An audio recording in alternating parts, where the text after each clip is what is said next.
Hey there everybody, just a quick little video of some sort. Quickly giving my thoughts on the latest news that came out of the Union Pacific a few days ago. It's about the currently neglected middle child of the STEAM program, Challenger 3985. They're getting rid of it.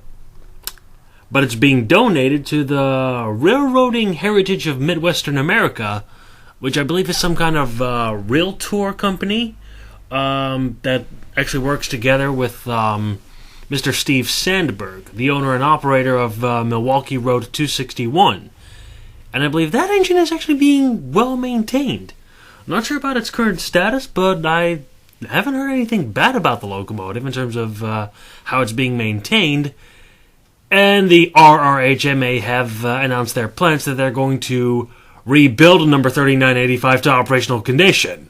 So naturally, my reaction would be something along the lines of, yeah!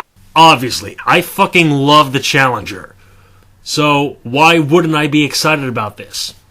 Granted, there may be a few minor hurdles to overcome, such as the fact that the locomotive is admittedly in particularly bad mechanical condition, and the fact that maybe the locomotive's centipede tender will prove to be a little bit troublesome when the locomotive would back up in tight curves.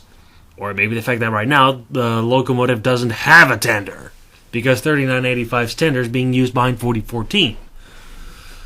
So chances are more than likely that it's going to get the old 4014 tender with a big fat oil bunker installed in it. Because I don't see the locomotive being reverted to a coal burner, if I'm being brutally honest. But this is just the tip of the iceberg. There's more Union Pacific equipment going to be donated, including number 6936, the last Centennial diesel locomotive that the Union Pacific had. Yeah, the EMD DDA 40Xs, commonly nicknamed Centennials, the world's largest successful diesel-electric locomotives. The 6936 was the last of 47 of these engines that Union Pacific had, and yeah, that's going to be donated as well. So it's kind of cool that engine is getting an operational future. There also a couple of business cars, a few passenger carriages, and then there's the weird one.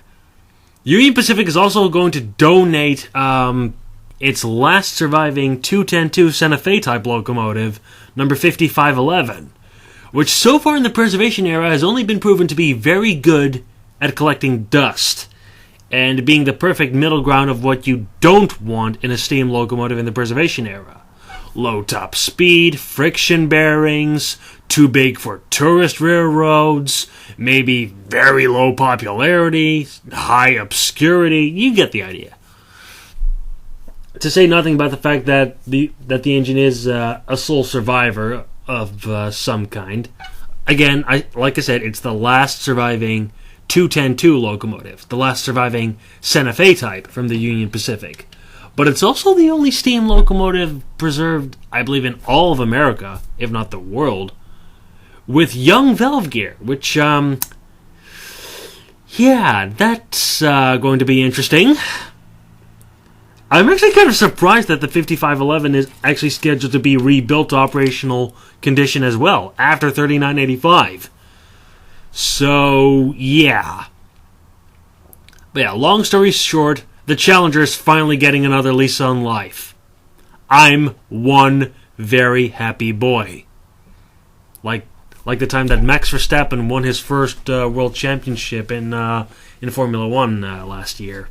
Oh my Lord, Max! Oh, yeah!